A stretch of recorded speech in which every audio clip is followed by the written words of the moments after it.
Listo. Ya. Buenas tardes, compañeros. En esta oportunidad vamos a presentar la sesión número 3 que conlleva el capítulo de ventas minoristas. Este equipo está conformado por el grupo 3, ¿no? De Juan Napan y Junior Candela. El estudio del caso minorista. Comenzamos con una introducción breve, ¿no? De qué es las ventas al por menor, las ventas minoristas. Se refiere al proceso de venta de productos directamente a los consumidores, ¿no? En este contexto, el almacén de datos tiene como objetivo ayudar a las empresas a comprender patrones de ventas, inventarios, rendimiento de las tiendas. El capítulo se enfocará, ¿no? En cómo construir un modelo dimensional para analizar las ventas en retail a partir de datos transaccionales. Aquí tenemos gráficamente cómo es el proceso de negocio que vamos a abordar. Tenemos a un cliente que ha comprado varios productos y está pasando por una caja registradora en la que se va a anotar la cantidad de producto comprado y también el precio. Y un código del producto, por si tiene un código. Se registran con estas máquinas, acá tengo un control láser. Con estas máquinas es que se escanea el producto y se da el precio, ¿no? Ya sale un total, ¿no? Acá vamos a ver cómo es que se ve la boleta, ¿no? Tenemos una dirección, ¿no? Me supongo que esto no está ubicado en la tienda, en qué cajas ha atendido, ¿no? Porque pueden ver varias cajas también, varias personas que se encargan de las cajas. También quién fue la cajera en ese momento, los productos comprados, su código, en este caso el precio unitario, y también si cabía algún descuento, ¿no? Del producto. Y un total, ¿no? Un número de transacción y también una fecha, ¿no? Una fecha en la que se ocurrió esta transacción. Entonces, este es el hecho que ocurre en este proceso de negocio, ¿no? El proceso de ventas minoristas, ¿no? Y sobre esto se va a hacer el modelamiento dimensional. Los pasos a seguir, ¿no? Primero seleccionamos el proceso de negocio, que en este caso es, bueno, se debe decir qué proceso se va a modelar, ¿no? En este caso van a ser las ventas al por menor. Este proceso debe ser relevante para los usuarios del negocio, también debe ser factible de poder modelar. Eh, el proceso se suele definir con verbos de acción, ¿no? Las medidas de rendimiento que los usuarios desean analizar son resultados del proceso comercial. O sea, al final, los usuarios quieren ver medidas métricas, ¿no? De rendimiento relacionado a un proceso de negocio, un proceso comercial. El proceso de negocio, por ejemplo, transacciones del sistema POS, o sea, el punto de venta, ¿no? Que vimos acá estas transacciones, para analizar qué productos se venden en qué tiendas y bajo qué promociones. El proceso se suele recomendar que el proceso se grafique, ¿no? De esta manera, ¿no? Es un diagrama en bisagra, ¿no? Un proceso, ¿no? Que tiene varias actividades, ¿no? Tiene actividades, tiene también algunas compuertas, tiene un inicio y tiene un fin, ¿no? Entonces, todo proceso debería ser modelado de esta manera para poder entenderlo y para que ya no haya dudas, ¿no? Respecto a cómo se procesa. El segundo paso es declarar el grano, ¿no? El grano es el nivel de detalle que el usuario, bueno, el nivel de detalle de los datos como tal, ¿no? Se recomienda que se usen el mayor nivel de detalle posible, o sea, el nivel más bajo de detalle, porque esto permite tener una máxima flexibilidad analítica, ¿no? El grano se debe definir en términos comerciales y en raras ocasiones es equivalente al primer equino. Cuando uno habla de grano, es un término de negocio, ¿no? Por ejemplo, una declaración de grano es una fila por producto en una transacción de POS, ¿no? Es un punto de venta. Entonces, este es un término, digamos, de negocio, ¿no? En ninguna parte hablamos acá de primary keys, no hablamos todavía de foreign keys, ¿no? Sino hablamos de un término de negocio, un término comercial. Por ejemplo, acá tenemos, bueno, un select que hicimos, ¿no? A una tabla, bueno, que se llama Sales Detail Source. Y acá podemos ver, ¿no? Que tenemos un producto, una persona compró un producto en una fecha determinada, ¿no? Y en esta cantidad.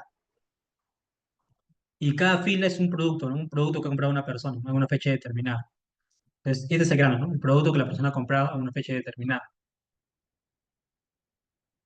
Acá tenemos igual un producto que se ha vendido, ¿no? O sea, que a esta persona se le ha vendido este producto en esta fecha. Solo que en esta parte hay un poco más de detalle, ¿no? Más de detalle que acá. Pasos a seguir, en el paso 3 identificar las dimensiones. O sea, ya tenemos como tal el proceso de negocio, ya tenemos también el grano, el nivel de detalle, Y ahora pasamos a las dimensiones que vamos a necesitar, ¿no? Las dimensiones claves para el análisis, ¿no? Por ejemplo, el producto, la fecha, la tienda, ¿no? Son dimensiones, son entidades, ¿no? Una dimensión es una entidad. Consideraciones: asegurarse de que cada dimensión tenga un valor único para cada combinación de hechos, ¿no? Por ejemplo, acá, este registro de acá, en alguna parte debe ser diferente este registro. O sea, todos los campos no pueden ser iguales. Si no, estamos ya rompiendo una de las reglas de las dimensiones, ¿no? Cada fila como tal es única. En algún campo tiene que diferenciarse del otro. Dimensiones comunes como el producto, la tienda, la fecha también, ¿no? La dimensión de fecha, la promoción, el cajero y el método de pago, ¿no? El paso 4 es identificar los hechos. Una vez que tenemos las dimensiones, ya pasamos a los hechos, ¿no? Los hechos, el objetivo es definir las métricas clave, o sea, lo que ha ocurrido, los hechos, para la tabla de hechos. Los hechos corresponden a la pregunta ¿qué se está midiendo? ¿No? ¿Qué está midiendo el proceso? Los hechos deben alinearse con el grano seleccionado. O sea, el hecho que vamos a elegir tiene que estar relacionado con este grano que hemos definido, ¿no? O sea, si es que, o sea, por eso que aquí me recomienda el máximo nivel de detalle, ¿no? Porque si damos el máximo nivel de detalle, a veces hay hechos que no se pueden medir, digamos, para ese nivel de granularidad que se ha elegido, ¿no? Por eso que este paso es importante, definir bien el grano. Cada dimensión y cada hecho, cada tabla de hechos se conecta al nivel de grano que está acá, ¿no? O sea, guardan una relación. Ejemplo de hechos: cantidad vendida, por ejemplo. Cuánto se ha vendido, precio unitario, descuentos, monto total de ventas, ¿no? Son hechos. Los hechos por lo general son números. Aunque si ves un número en una tabla de hechos, no necesariamente es un hecho, ¿no? Ya vamos a verlo también después. Pero generalmente los hechos son números. Aquí tenemos el esquema preliminar, ¿no? De las ventas minoristas. Tenemos la tabla de hechos como tal, que tiene su tabla de fechas. Tiene también una llave de producto, de la tienda, de la promoción que se ha aplicado a ese producto, del cajero, el método de pago y también por acá algunas dimensiones de general, ¿no? Acá están las métricas, ¿no? Cantidad vendida, si hay un descuento, y la dimensión de fecha, la dimensión de tienda, la dimensión de cajero, de producto, de promoción y de método de pago, ¿no? Ahora, el precio neto unitario, ¿no? Que está en la tabla acá de fechas, digo, de hechos, es un hecho no aditivo. O sea, uno no puede sumar el precio unitario con otro precio unitario, porque el precio unitario es como que un total, ¿no? O sea, tenemos un total entre la cantidad vendida, o sea, la cantidad de productos vendidos, y esa división es un precio unitario, ¿no? Entonces, un campo que depende, digamos, o sea, de una operación agregada, no puede ser un campo aditivo. O sea, cuando lo pasemos por ejemplo, a un Power BI, no vamos a sumar los precios unitarios, ¿no? No se debe hacer eso, sino que se tiene que tener las columnas que generan esos precios unitarios y sobre eso vamos a calcular una medida para calcular el precio unitario, ¿no? Pero no podemos sumarlo directamente, ¿no? Por eso es que es un hecho no aditivo. O sea, es numérico, sí, pero no es aditivo. El descuento extendido en dólares es un hecho aditivo, ¿no? El descuento sí se puede sumar, ¿no? La cantidad vendida también se puede sumar. El monto también se puede sumar, pero no puede sumar el precio unitario. La ganancia bruta es un ejemplo de hecho derivado, ¿no? O sea, la ganancia bruta se calcula, ¿no? Se calcula entre los ingresos y los costos, ¿no?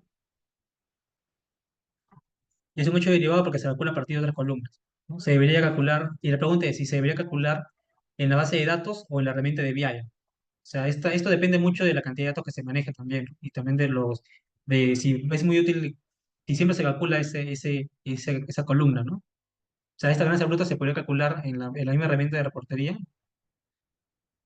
o también se puede guardar como una columna ya en la base de datos, ¿no? Entonces ya depende mucho de qué requerimientos tiene el negocio, ¿no?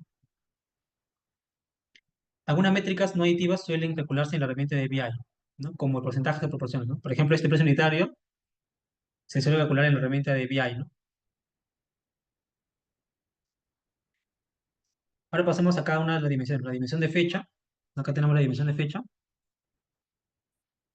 Esta dimensión aparece en todos los modelos dimensionales, ¿no? Siempre, todo hecho siempre ocurre en algún punto en el tiempo, ¿no?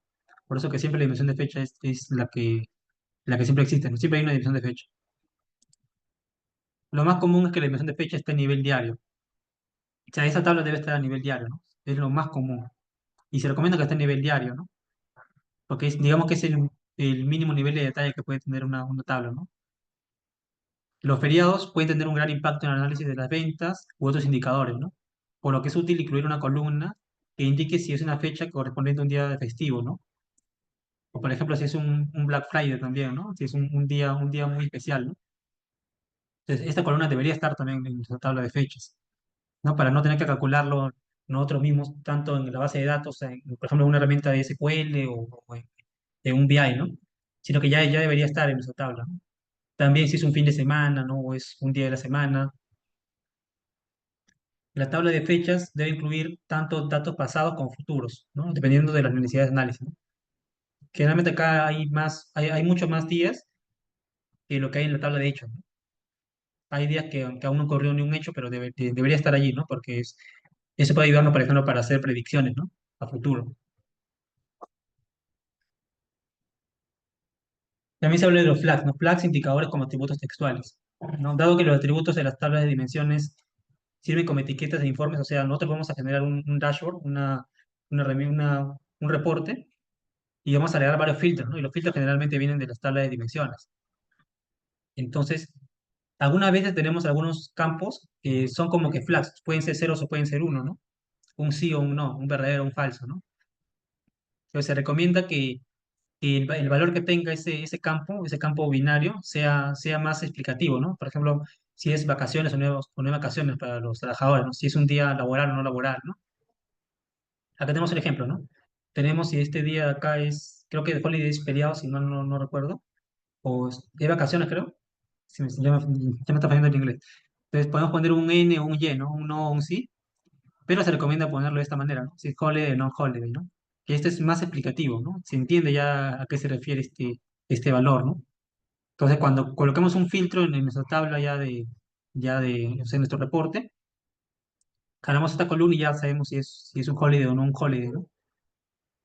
Pero si lo colocamos así, tenemos que crear otro campo más ya con DAX, por ejemplo, para que nos genere estos valores, ¿no? Porque el usuario entiende esto de acá, ¿no? Le es más amigable esto, ¿no? A nivel de negocio.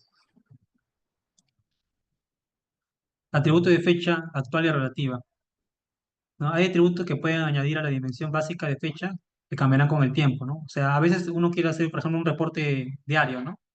Entonces queremos saber si el día actual o sea, estamos en la fecha actual, estamos en una fecha anterior, ¿no? Si es el día actual, si es el mes actual, ¿no? Entonces, por ejemplo, este campo is current date, obviamente debe actualizarse cada día, ¿no? El atributo es útil para generar informes que siempre se ejecutan para hoy. Se debe decidir si estos atributos se guardarán en la base de datos, se calculará en la base de datos a necesidad del usuario, o si se gestionará directamente en la aplicación de reportería, ¿no? Bueno, yo recomendaría que sea la misma aplicación de reportería, ¿no? Porque el día obviamente va a cambiar, ¿no? Entonces, este campo, digamos que se va a calcular todos los días en la base de datos, ¿no? Si es que lo guardamos en la base de datos. Ya. ¿Y qué más? Ya. También se habla de la hora del día como dimensión o hecho. Aquí tenemos ya una tabla de fechas, ¿no? La tabla de fechas, pero si le agregamos acá la hora o sea, si lo queremos tener a nivel ya de horas y de minutos, segundos, la tabla sería gigantesca, ¿no? Un minuto tiene 60 segundos, ¿no? Y una hora tiene 60 minutos. Entonces, si lo volamos, una sola hora tiene 3600 segundos. Entonces, se sería multiplicar esta tabla que está a nivel de días por 3600 segundos, ¿no? Solamente para una hora. Ahora, si lo multiplicamos por 24 ya sería una tabla mucho más grande, solamente para tener un solo día y particionado por segundos. Entonces, acá recomienda que esta tabla sea aparte, ¿no? ¿No? Un día en total tiene 86.400 segundos, ¿no? Sería multiplicar por esta cantidad a la tabla a la dimensión de fecha, ¿no? Para tener ya ese nivel de detalle. Si queremos un nivel de granularidad de segundos en la dimensión de fecha, tendríamos que multiplicar la cantidad de días por 86.400. La primera opción sería crear una tabla del día al nivel de granularidad de minutos dentro de un periodo de 24 horas, ¿no? Donde tendríamos 60 por 24, 1.440 filas. Si no hay necesidad de filtrar por horas o minutos, se puede dejar la información de la hora como un hecho en la tabla de hechos. A veces los usuarios comerciales desean ver los retrasos, como la duración de las transacciones, y esto se calcula ya en la herramienta de BI. O sea, no necesariamente es necesario tener una tabla de horas, de segundos, ¿no? Algunas veces los usuarios, más que el nivel de la hora de segundo, quieren calcular la duración, ¿no? O sea, cuánto tiempo ha durado, por ejemplo, este retraso, ¿no? Cuándo se ha retrasado, ¿no? Entonces, eso puede ser fácilmente una métrica, ¿no? En una herramienta de reportería. Ahora, la dimensión del producto, ¿no? Describe cada SKU en la tienda de comestibles, ¿no? Casi siempre se obtiene del archivo maestro operativo, ¿no? O sea, ya generalmente las dimensiones, como vemos que acá tiene muchos campos, todos estos campos no se guardan como tal en la tabla de hechos, ¿no? Sino que ya vienen de una tabla maestra, ¿no? Que es la que, sobre la cual se genera cada producto, ¿no? Que está definido por un SKU. Cada producto como tal es un SKU, ¿no? Acá tenemos el product key, su descripción, tenemos acá la marca, ¿no? Su categoría, el departamento, y acá otras categorías más, ¿no? Para hacerle frente a la normalización de la tabla, porque bueno, acá podemos ver, por ejemplo, que la marca se está repitiendo bastante, ¿no? Acá tenemos la marca Fluffy, por acá tenemos también Icy, por acá algunos que están repetidos, y por acá también vemos varios repetidos. Es alguien que haya hecho muchas normalizaciones en base de datos, ¿no? Transaccionales o LTPs, podría decir que esto se podría normalizar, ¿no? O sea, crear por ejemplo, una tabla subcategoría para que por cada subcategoría le creemos un ID, ¿no? Pues que ice cream sea uno, por ejemplo, ¿no? Que pre-package sea dos y ese sea tres, sea cuatro, ¿no? Para no guardar todo este valor completo, sino guardar un solo ID, ¿no? Pero Kimball dice que eso no se debería hacer, ¿no? Porque eso va a generar que el modelado sea mucho más complejo, ¿no?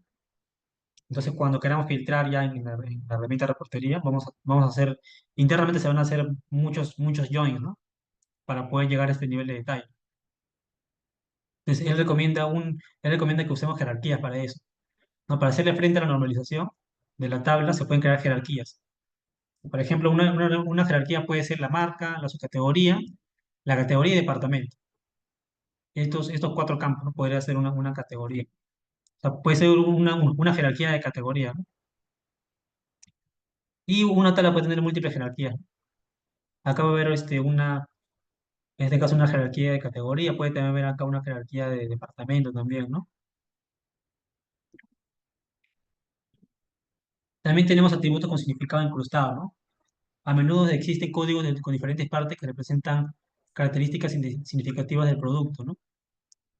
Por ejemplo, acá tenemos a este nombre de campaña. Vemos que acá tiene muchos componentes, ¿no? Separados por guiones bajos. No este guión bajo como que separa un componente de otro, pero si que analizamos bien, cada parte de esta campaña significa algo. Por ejemplo, este pedacito de acá significa la cuenta, ¿no? Que acá está Pandero. Este que está acá significa, en este caso, el medio, ¿no? Que en este caso es Google.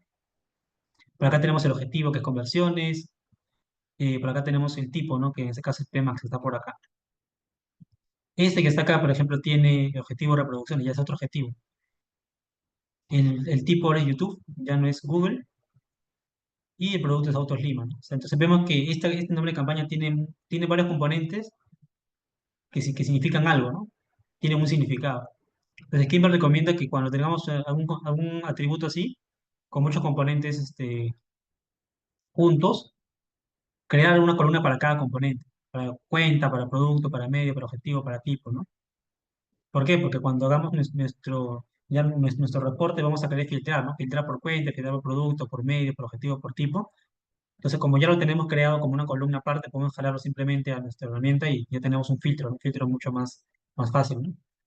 Si no, tendríamos que hacer, no sé, que la campaña contenga tal palabra, ¿no? Y eso sería mucho más ineficiente, ¿no? Que tener ya la columna creada. En este caso se recomienda guardar cada componente de una columna aparte de la tabla de dimensión, ¿no?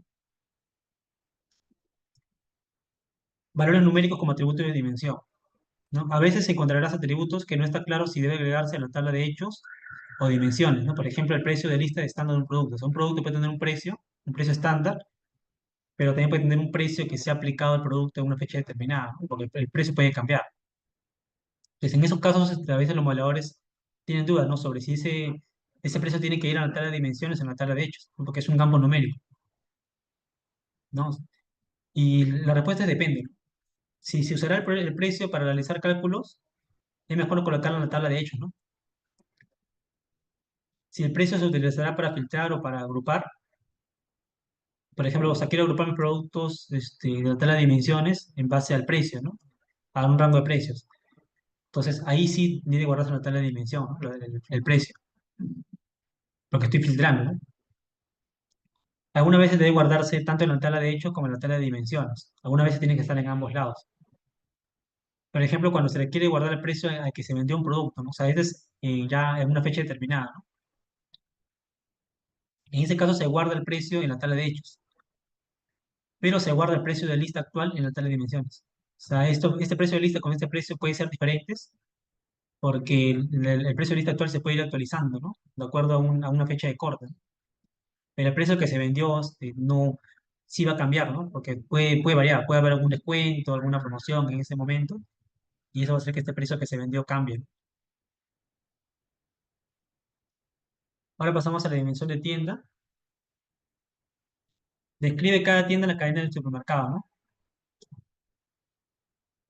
Es la dimensión geográfica principal de este caso de estudio, porque la tienda sí está ubicada en un espacio geográfico, ¿no? Se podrían crear jerarquías organizativas internas y jerarquías de ubicación basadas en esta dimensión, ¿no? O sea, una tienda, digamos que puede estar dentro de una jerarquía en este caso de ubicación, ¿no? Ciudad, condado, ¿no? Ciudad, estado, estado, ¿no? Pero también puede que un grupo de tiendas esté dentro de una especie de jerarquía a nivel de organización, o dentro de un área específica, por ejemplo. Sabes, hay empresas que tienen como que subáreas y cada área está en una zona geográfica, ¿no? Entonces se puede crear otra jerarquía también. Y múltiples jerarquías se pueden crear dentro de esta tabla, ¿no? Dentro de esta dimensión de tienda. Filtrado de tienda por fecha, ¿no? Para filtrar la fecha de apertura de la tienda, o sea, una tienda al final se ha creado en una época determinada, ¿no? En una fecha determinada, tiene una fecha de apertura. Debemos crear un estabilizador basado en las columnas de la dimensión de fecha, ¿no? Esto se explicará a detalle en los capítulos posteriores. O sea, por ejemplo, cuando vamos acá al gráfico inicial que les mostré de acá, generalmente esta tabla de fecha filtra esta tabla, ¿no? La tabla de hechos. Y la tabla en este caso la dimensión de tienda también filtra la tabla de hechos, ¿no? Pero si yo quisiera filtrar esta tabla de tienda mediante fechas, directamente no se podrá filtrar. Entonces lo que se recomienda es crear un estabilizador. O sea, digamos que es como que una vista de esta tabla de fechas, que está relacionada con un campo fecha de esa tabla, ¿no? Y de esa manera puedo filtrar esto, ¿no? Y obviamente esa vista va a estar relacionada con esa tabla de hechos porque es una vista, ¿no? Es como que una, una referencia de tu tabla, ¿no? A nivel lógico. Obviamente no se recomienda tener estabilizadores en todos lados, ¿no? Sino ya, en esos casos ya hacer uno modelado, ¿no? Pero en algunos casos es útil, ¿no? Es útil para hacer estos filtros, cuando una dimensión quiere filtrar otra dimensión, ¿no?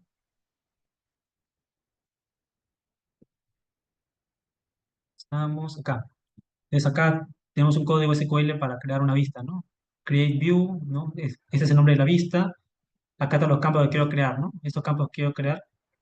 Y del from date, ¿no? O sea, de mi tabla de fecha, ¿no? Sobre esa tabla voy a crear mi vista, ¿no?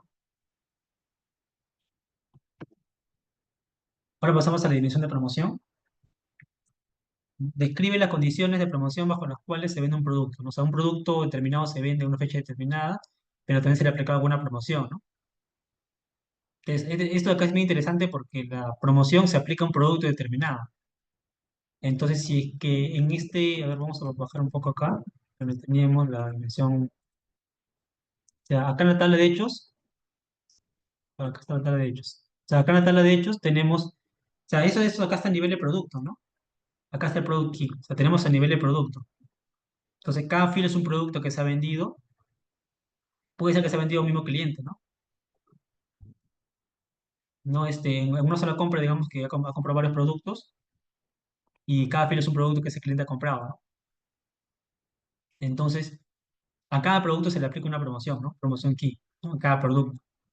Entonces, ahí, por ejemplo, vemos la importancia del nivel de granularidad. Si es que no tuviéramos esta tabla de hechos a nivel de producto, por ejemplo, si lo tuviéramos a nivel ya de total, ¿no? O sea, no sé, este cliente ha comprado 100 soles en total, ¿no? Y acá tenemos un código de transacción, una transacción post. Si lo tenemos a ese nivel, a nivel de transacción post, no podríamos aplicarle promociones a cada producto, ¿no? Porque el nivel de granularidad no lo permite. Pero si lo tenemos a nivel de producto, sí se puede aplicar una promoción a cada producto, ya de forma directa, ¿no? De forma específica. Entonces, es por ello que importa mucho qué grano nos vamos a elegir, ¿no? El grano es muy importante. Ya estamos acá, ¿no? La promoción. Una promoción puede causar un cambio en la venta de un producto. O sea, al final una promoción busca que un producto se venda más, ¿no? Se venda más un producto, pero también que esa venta de ese producto no cause que otro producto se venda menos, ¿no? Porque ahí habría una especie de canibalismo, ¿no? Entre productos.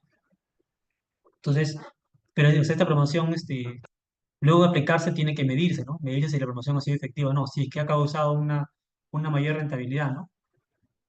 Una mayor ganancia. Entonces, por eso es importante tener una dimensión propia para el producto y que el nivel de granularidad permita poder analizar el producto, ¿no? La promoción que se ha aplicado a cada producto. Los analistas del negocio están interesados en determinar si una promoción fue efectiva o no fue efectiva, ¿no?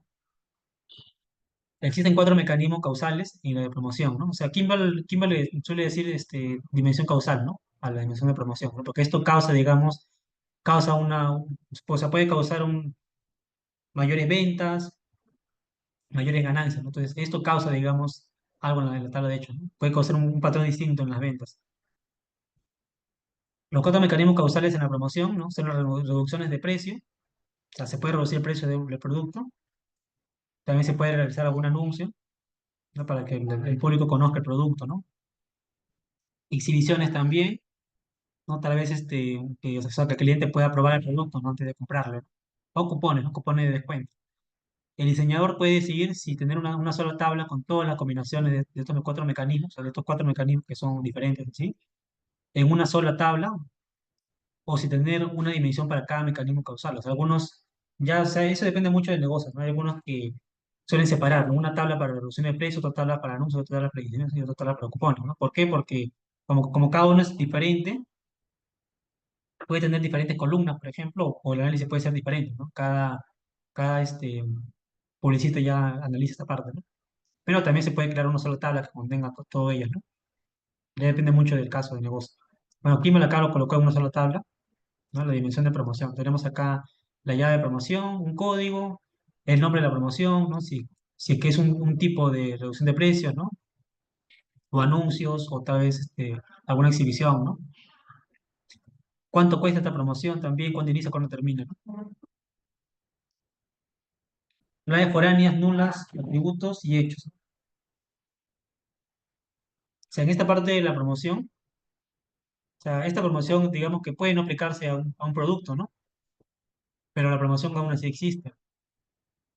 Pero si nosotros queremos analizar si la promoción se ha aplicado o no a un producto determinado o si no se ha aplicado, tendríamos también que tener, en el caso de que no se aplique, ¿no?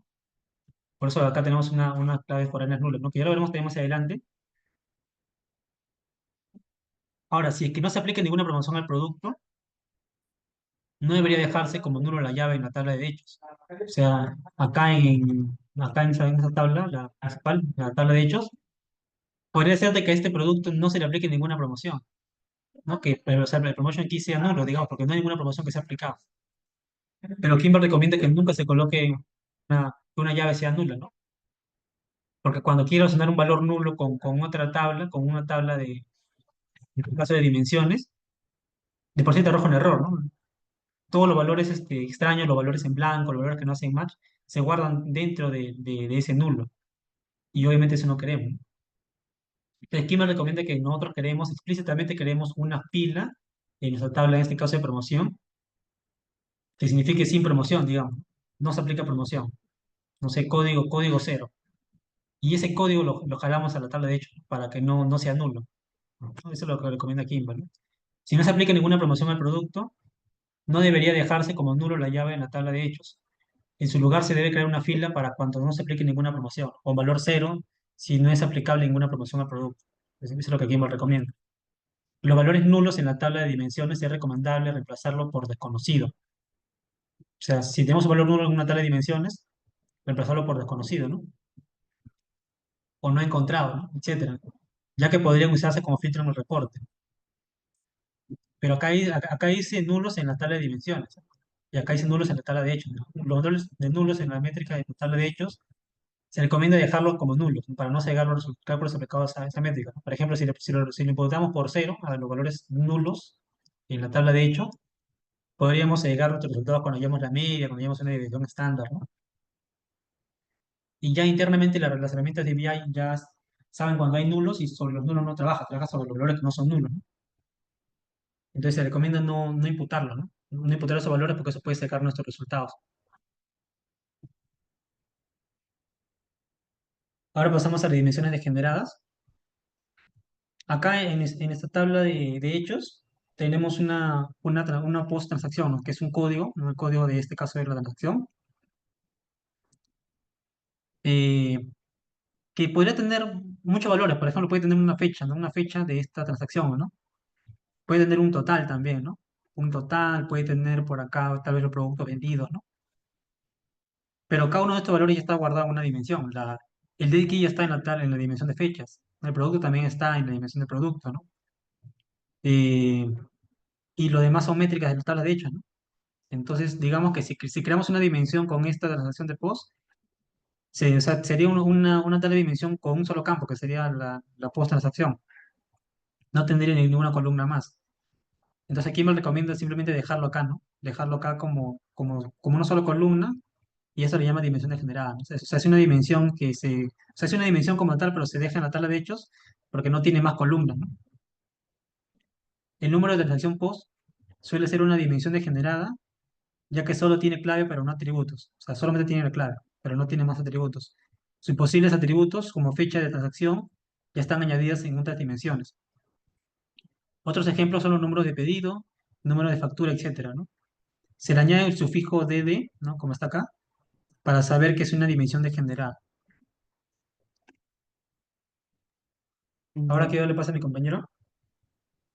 ya. Este, ahora vamos a continuar. Ya estamos revisando cómo son las dimensiones y qué es las recomendaciones que nos da Kimball para cada una de ellas, ¿no? Vamos a verlo ahora a través de un esquema, ya con la tabla de hechos. El ejemplo que nos está brindando es a través de retail, ¿no? Digamos, una tienda minorista. Primero se modela un sistema de ventas de POS, o sea, de punto de venta, y tenemos las siguientes tablas de dimensiones que ya se mencionó: los productos, promociones, fechas, historia, y a través de ello ya podemos terminar nuestra tabla de hechos, ¿no? Cada una de estas dimensiones. Siguiente, por favor. Ahora, a través de esto, Kimmel nos da recomendaciones. Y esto es bastante importante porque nos brinda de qué manera podemos usar cada una de las herramientas no, cada una de las dimensiones que estamos revisando, ¿no? Por ejemplo, ya hemos visto lo que es una tabla de promociones. Y a partir de acá empiezan las preguntas, y acá yo les recomiendo que esta parte sí tengan como un poquito mayor de interés, porque es que quizás el día a día de cuando estemos trabajando, ¿no? Digamos, nuestro jefe nos dice: quiero hacer una consulta de ventas por promociones. Y acá empieza el análisis. Entonces, por ejemplo, nos da un primer caso. Quiere revisar todas las ventas que ha habido en junio, y como podemos ver, cada semana, ¿no? 6, 13, 20 y 27. Entonces, a raíz de eso, van a ver si hubo o no hubo promoción. No hubo promoción, y abajo vemos de que sí hubo promoción. Y ahora hay un análisis a partir de acá, ¿no? Podemos ver cuánto es lo que se ha recaudado con cada uno de ellos. Por ejemplo, cuando hay promoción, vemos que la recaudación ha sido mayor. En la derecha podemos ver, y abajo hay una tabla diferenciando, ¿no? Cuando no hay promoción, vemos de que no sube de $5,000, lo que son las ganancias o lo recaudado, pero cuando hay promoción sí. Entonces es un primer caso de cómo podríamos empezar a usar estas tablas, y la ventaja que tiene tener este tipo de modelos, ¿no? Siguiente, por favor. Ahora en la siguiente, acá es un caso muy particular. Nos está hablando de una tabla de hechos simétrica, ¿no? pero nosotros nos pongamos a pensar, ¿no? O sea, normalmente hemos visto y nuestras tablas de hecho siempre tienen métricas, pero Kimball acá nos dice, imagínate que entonces tú quieras realizar de todas las promociones que ha habido, o sea, por ejemplo, ¿no? Han habido tres, cuatro productos de las cuales han habido promociones, pero ¿cómo puedes saber o garantizar cuál ha tenido no promoción? O mejor dicho, cuál de esas promociones tuvo un mayor recaudo o no tuvo recaudo, ¿no? Kimball nos da un ejemplo, ¿no? En este caso, nos ofrece que podemos tener este tipo de tablas y nos apoya bastante. ¿Por qué? Porque con esta tabla de promoción, es una tabla de hecho sin métrica, podemos guardar el dato de qué promociones hubo. Entonces, ya podríamos realizar un join, un cruce, y a raíz de eso ya podríamos tener qué promociones ha habido en tal fecha y cuál producto ha tenido como que una mayor ganancia, ¿no? Se podría decir un mayor ingreso. Esto es con la tabla de hechos simétrica, es bastante importante. Siguiente. Y a partir de acá, bueno, como en todo el libro, nos da recomendaciones. Ahora nos habla de las llaves o las claves de tablas de hechos, tanto para de hechos y de dimensiones, ¿no? Y acá nos da recomendaciones por la cual debemos usarlo. Por ejemplo, ¿no? Nos dice que siempre tengamos algo llamado claves sustitutas, sugar case. ¿Por qué? Porque evita cambios naturales. Acá les estoy colocando algunos ejemplos. Mejora el rendimiento ya que al momento de realizar, digamos, los joins, es mucho más eficiente cuando tenemos un número, ¿no? Y el rastreo es mucho más fácil. Además, como podemos ver abajo, tienes el código del producto y a la izquierda tienes el código, la llave del producto, ¿no? A veces un código de producto puede estar asociado, digamos, a un producto. Y entonces Kimball nos dice de que es, sería bueno diferenciar lo que es lo llevado para el negocio al de los datos, porque puede haber un equívoco mayor o más adelante, ¿no? Esta es la primera parte. Siguiente, por favor. Y acá también nos da otras recomendaciones y nos da también un poquito de lenguaje mayor, ¿no? Nos habla de dimensiones naturales y las dimensiones sobrenaturales.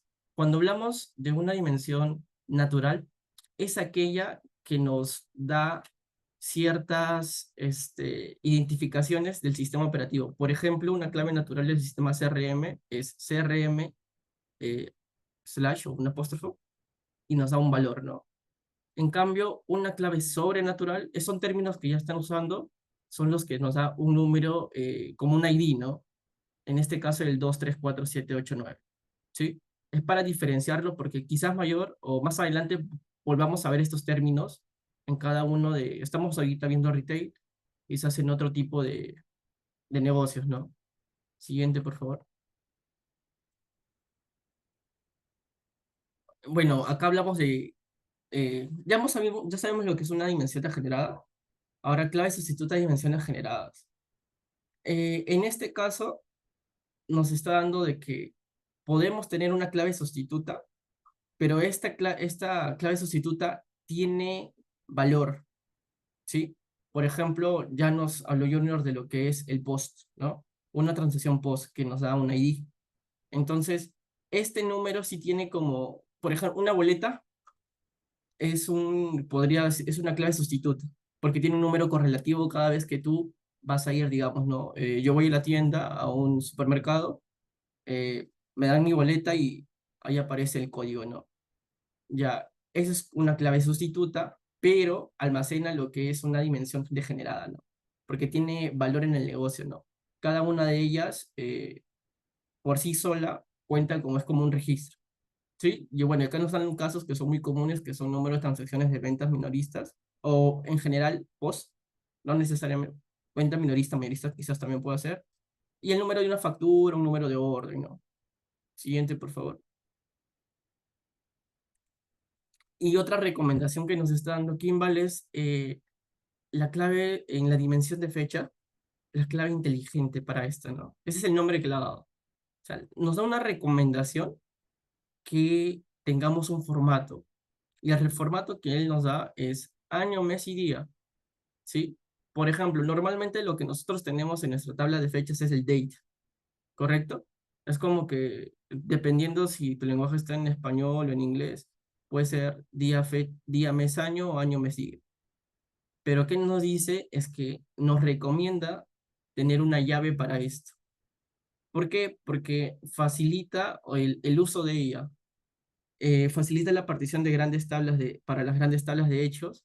Si tú lo tienes, digamos, en un string, lo puedes convertir a numérico y de ahí puedes hacer particiones, ¿no? O es más, desde lo tienes en string, ya lo tienes al costado en formato fecha y nos recomienda porque nos ahorra funcionamiento y al momento de hacer la lectura es mucho más fácil, bueno, es mucho, rinde más o claro, es una menor uso de memoria si lo tenemos en un string que en una fecha, ¿no? Siguiente, por favor. Ya. Y acá nos da dos cosas bastante importantes. Tenemos que resistir los impulsos de normalización. Como bien lo explicó antes Junior, quizás podríamos decir que normalmente podemos normalizarlo demasiado, ¿no? Por ejemplo, lo que dijo, tienes un producto, la marca, el modelo, la generación, no sé si hablamos de un celular, ¿no?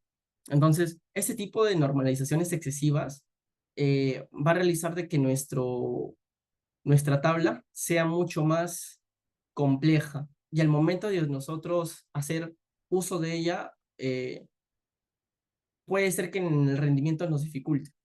Entonces, lo que dice, oye, por favor, resiste los impulsos de normalización. Normalmente, creo que hemos visto que siempre tenemos una normalización de grado 3, ¿no? Tercera normalización.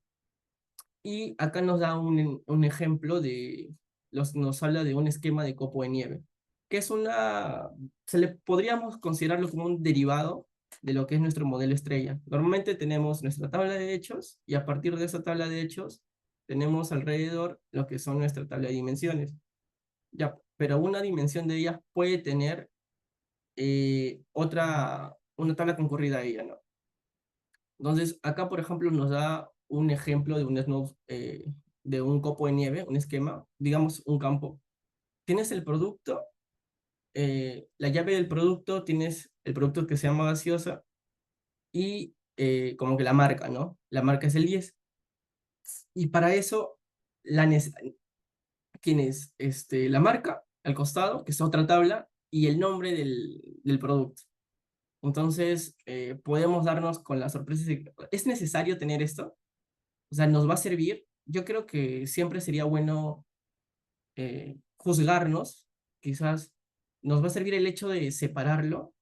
Depende, obviamente que depende del negocio, depende de mil cosas que tengamos, del trabajo o lo que queramos analizar, va a depender, ¿no? Pero siempre tengan esa pregunta, ¿no? No hagan la necesidad de normalizar tanto. Siguiente. Y creo, yo. Y acá nos habla de estabilizadores. Es algo que nos menciona, pero no nos recomienda realizar. ¿Por qué? Porque un estabilizador tiene, quizás acá sí estoy un poco perdido, pero tiene como una finalidad, digamos, de realizar un tipo de partición. Es como una vista. Por ejemplo, acá nos hablan de la dimensión producto y quiere tener de esa dimensión, supongamos que tienes tu tabla con tus registros, quiere tener un momento de ella, ¿no? Es una vista, pero no nos recomienda por el hecho de que genera o sea, es mucho trabajo para quizás un par de consultas o nos dice de que en esta parte de acá, o sea, no lo recomienda por el hecho de que nos quita bastante rendimiento, no es el mejor, no tiene un buen rendimiento, ¿sí? O sea, pero igual lo coloco. Dice que lo va a explicar mucho mejor a partir del capítulo número 6, pero acá nos da un ejemplo de que tienes una tabla producto y quiere, digamos, un corte en un traslado de tiempo, en un tiempo, ¿no? Determinado. Y como podemos ver, está usando todo lo que son date, o sea, todo lo que es la tabla de dimensión de fechas, ¿no? Para tener este campo, todo lo que se ha colocado. Siguiente. Ya. Y acá nos dice, existe algo en una tabla de operaciones 100 pies con demasiadas dimensiones. O sea, podemos tener una tabla de hechos, pero no es recomendado quizás con tener ahí bastantes claves foráneas, ¿no? Porque puede complicar a lo que es la consulta. Y acá hay un ejemplo que nos brinda, que puede ser una mala práctica. Acá tenemos una tabla que tiene llave en lo que es la fecha, una llave en semana, llave en mes, la llave en año. Y si nos damos cuenta, no hay necesidad de ello, ¿no? Es, podríamos decir que está haciendo uso posiblemente de un copo de nieve, porque estás usando una tabla donde estás, primero, necesariamente el año, ¿no? Después el año tiene meses, los meses tienen semanas, y así, ¿no? Y usar tanto eso nos dificulta en lo que son las consultas. Y es lo que nos recomendó anteriormente Junior, ¿no? Sería bueno generar jerarquías correlacionadas, ¿no? Que está en lo que es producto, categoría, departamento y todo eso en una dimensión producto. O en el caso de las fechas, que es lo que le he mencionado, evitar claves separadas para cada nivel de fecha, ¿no? Es mejor tener una misma dimensión única, que sea fecha, y a raíz de ello ya podemos categorizarlos o realizar jerarquías a partir de ello, ¿no? Que es lo normalmente que hemos estado viendo. Continúa. Creo que eso es ya, y eso sería lo que hemos colocado por nuestra parte de lo que es el capítulo 3. Gracias. ¿Alguna duda, chicos? ¿Duda, consulta, sugerencia?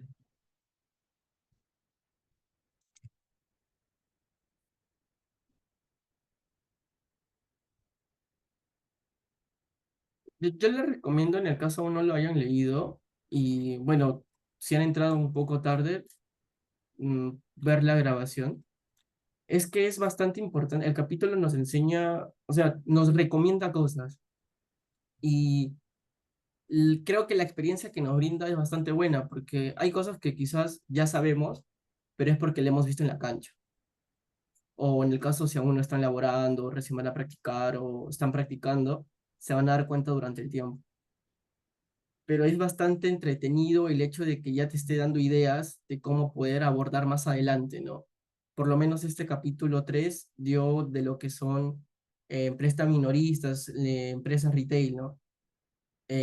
Un ejemplo de promociones, por ejemplo, el caso de no tener promociones, eso yo no lo sabía, y me pareció bastante bueno, la verdad, ¿no?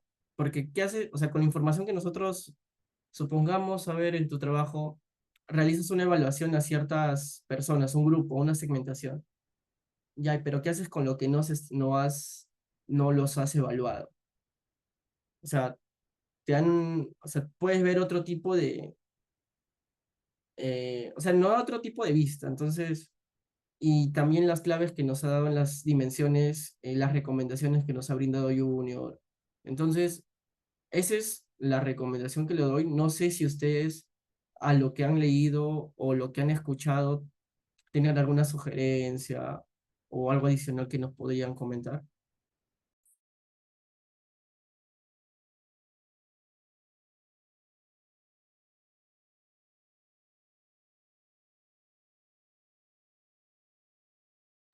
O ya, en el peor de los casos, qué les parece? Pues, Más bien, ya que hay por, oportunidad para poder comentar un poquito más sobre este tema, Kimball habló de las claves sustitutas, ¿no? Y de que las dimensiones, cuando ya relacionamos la tabla de dimensión con la tabla de hechos, se debe trabajar con claves sustitutas. Entonces, aquí tenía un caso que me dejaron una vez y ahí voy a explicarlo para que vean cómo es que se hace cuando le dan un caso como este, ¿no? Que en un momento tuve que realizarlo.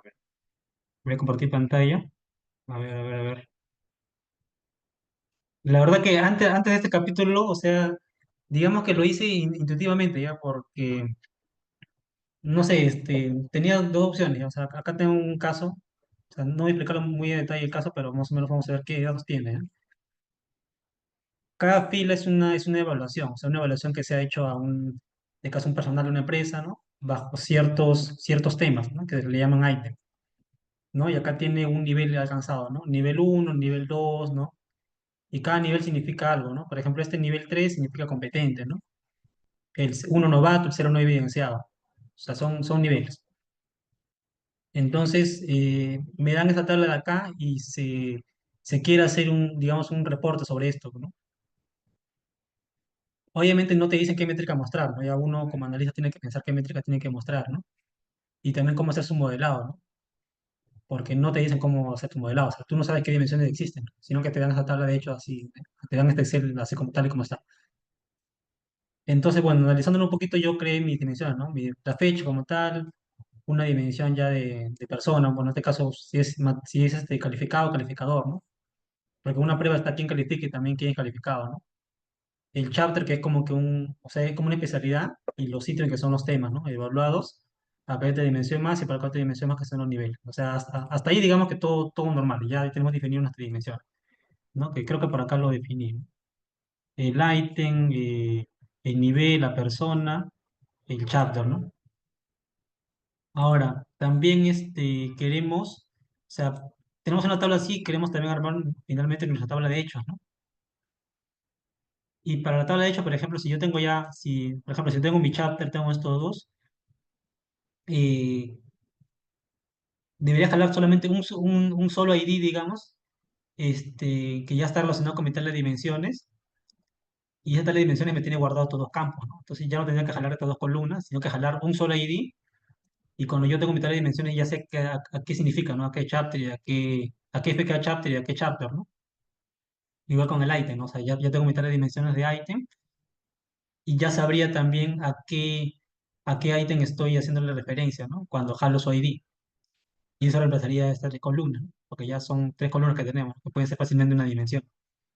Entonces, mi resultado final fue este. Acá lo voy a mostrar. O sea, esta es mi tabla ya de hechos, que está haciendo ya o sea, va a tener para un ID calificado. ID calificado, que sería, en este caso, reemplazaría estos dos. O sea, reemplazaría esta columna, en este caso matrícula y calificado, ¿no? A estos dos. Porque ya tengo el ID. Y también tendría acá un mismo ID, pero ahora con el calificador, ¿no? ¿Quién lo calificado, ¿no? Que al final también tiene su ID, también tiene un rol. Entonces, esto va a reemplazar estas dos columnas.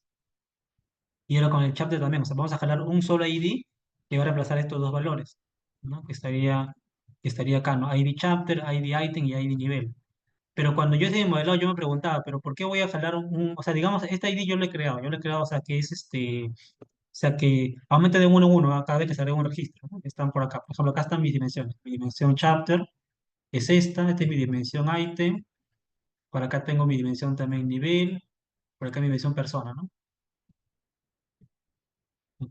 Entonces, uno puede decir, pero ¿por qué voy a crearle acá un ID persona si es que ya tiene su matrícula? O sea, su matrícula es su código, ¿no? Su código de esa persona. Entonces, con ese código yo ya sé qué persona es, pero ¿por qué le voy a crear un ID adicional, ¿no? Entonces, ¿quién me recomienda crear un ID? O sea, un ID, bueno, en este caso que inicie de cero, inicie de uno, ¿no? Pero que ese ID no dependa como tal de la regla de negocio, sino que sea un ID, digamos, más a nivel transaccional, ¿no? A medida que sale un nuevo registro, se crea un nuevo ID, ¿no? Que no dependa como tal del negocio. ¿Por qué? Porque podría ocurrir que en el futuro, por ejemplo, esta matrícula ahora cambie, ya ahora sea otra matrícula, pero el ID se mantiene. O sea, actualizaría acá nada más, pero este ID ya está relacionado acá. O sea, él es la misma persona, ¿no? Es la misma persona, solamente que, digamos, su matrícula ha cambiado, pero es la misma persona. Entonces jalamos el ID, o sea, por eso jalamos un ID que no depende del negocio, porque el negocio, digamos, que puede cambiar sus reglas, pero este ID no va